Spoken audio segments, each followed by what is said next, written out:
নমস্কার, আমি মিহির দাস আপনাদের স্বাগত জানাচ্ছি 42-42। না ভোটের কথা বলছি না, আমি যে কথা বলছি তা হলো টেম্পারেচার। প্রচণ্ড দাবদাহ চলছে। চলুন না, এই বিকেলবেলায় ঝোড়ো হাওয়া দিচ্ছে, খেলার মাঠে যাচ্ছি। খুব ভালো ফুটবল মাঠে আমি আপনাদের নিয়ে যাচ্ছি। ফুটবল প্রেমিক দর্শক বন্ধু কোথায় জানেন? সেটি হচ্ছে পশ্চিমবাংলার কলকাতার বড়নগরের অত্যন্ত পরিচিত জায়গা আটাপাড়া অ্যাথলেটিক মাঠে অসাধারণ ফুটবল ম্যাচ। চলুন আমার সাথে, আমি গাড়ি নিয়ে যাচ্ছি। খুব ভালো ভালো খেলোয়াড়রা খেলবে।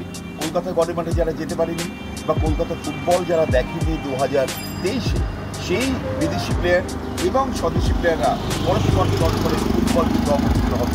চলুন, আমার কথা আমি আপনাদের আশ্বাস দিচ্ছি, বিশ্বাস করুন। অন্তত ফাটাফাটি ফুটবল আমি আপনাদের এখানে শুরু করবো। আমি মিহির দাস। চলুন আবার বলি, আমার সাথে আমার গাড়ি। নমস্কার।